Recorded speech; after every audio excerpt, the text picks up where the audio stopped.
Welcome back to Pause and Respond. In the first episode, we talked about why change starts with a pause. We didn't worry about fixing it. We didn't try to center ourselves around discipline. And we're definitely not trying to force calm. Today, I want to talk about something that trips a lot of people up. Why reactions feel so automatic and why that doesn't mean you're broken, weak, or failing. If you've ever wondered, why do I react before I even realize what's happening, then this episode is going to be for you. One of the most common things I hear from people is some version of this.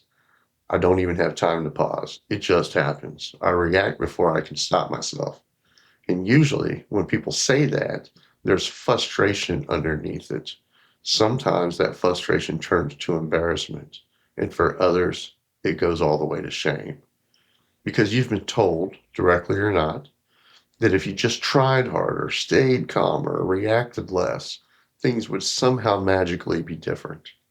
So I want to be very clear about something at the start of this episode. That experience is real. If reactions feel automatic, it's not because you're careless or incapable of change. It's because the part of your system that reacts learned to move quickly, often long before you had the words or tools to do anything else. Most people were never taught how reactions form. They were just taught to judge them. So when a reaction shows up, the instinct is to ask, what's wrong with me? But that question already puts you in a fight with yourself. And you don't create change by fighting with yourself. You create change by understanding what's actually happening in the process. Automatic reactions are not random. They're not weakness. They're not proof that you're some kind of failure. They're simple patterns. Patterns built through repetition, stress, relationships, early experiences where reacting to them fast actually made sense. When you start from that understanding, the tone of this work shifts.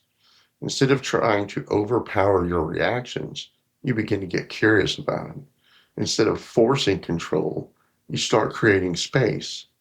And that's where the pause becomes possible. One of the most important shifts people make in this work is realizing that reactions are not moral failures. They're not evidence that you're immature, that you're broken, or unwilling to change. They're evidence that your nervous system learned something and learned it well.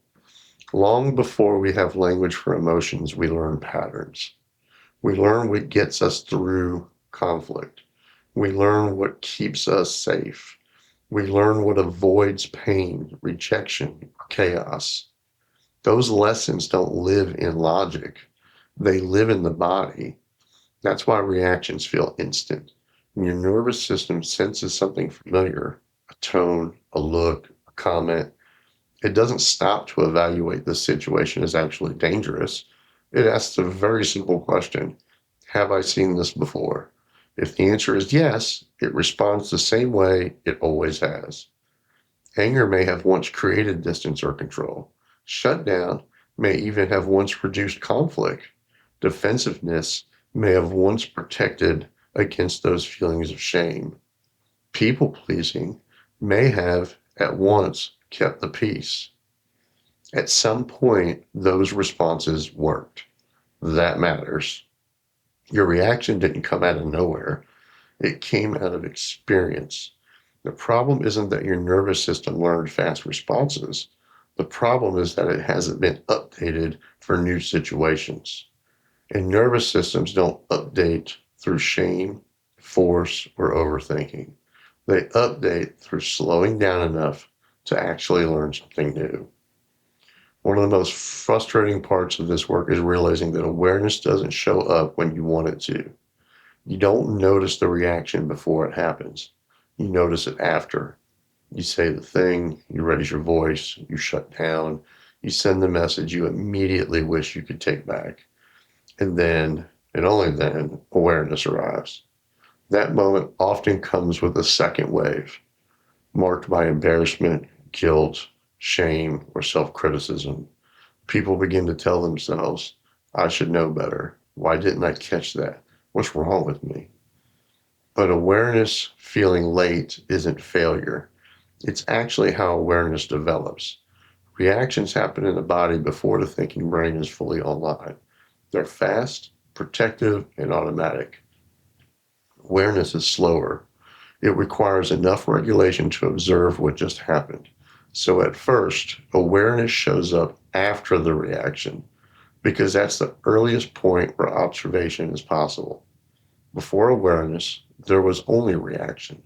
So when someone says, I noticed it after, what they're actually saying is something in me is starting to watch instead of just react.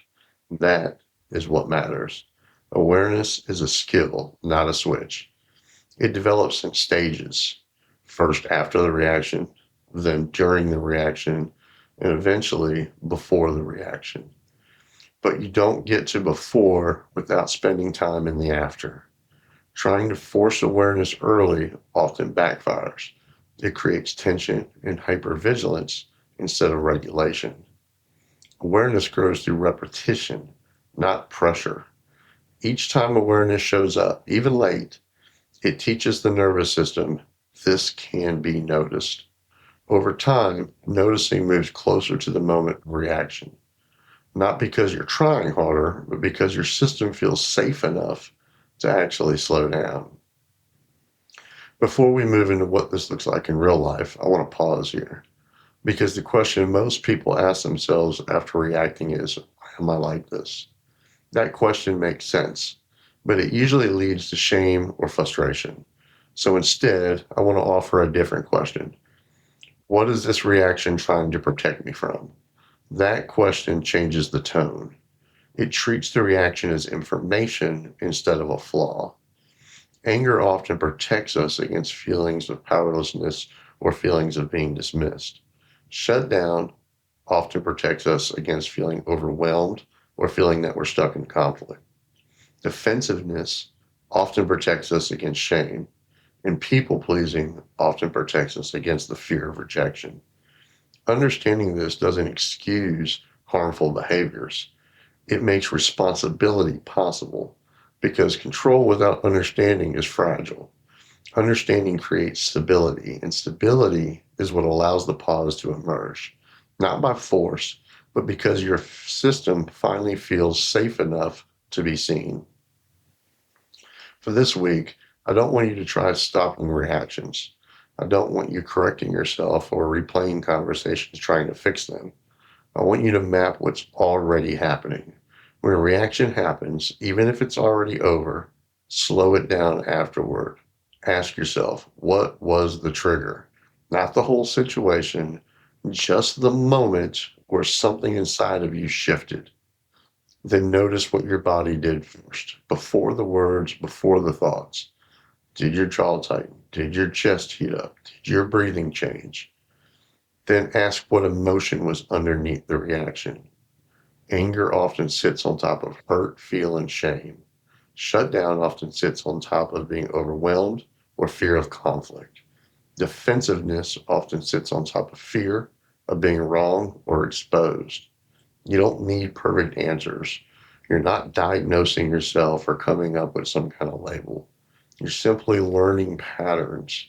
As you do this, the map begins to form. Patterns become familiar, and familiarity creates space. Not because you're forcing a pause, but because your system no longer thinks it needs to rush to create some kind of protection for you. That's where choice begins. For this week, don't try to fix anything. Just notice what reactions show up most often, awareness arrive, and what those reactions seem to protect. You're not aiming for less emotion. You're aiming for more space. More space means more choice. Automatic reactions don't mean you're failing. They mean your nervous system learned something a long time ago and it hasn't been updated yet. That's what we're working on here. If this resonates, the Pause and Respond book goes deeper into the framework and supports this process step by step. You can learn more at pauseandrespond.com. Thank you for listening. Remember, less reaction equals more choice.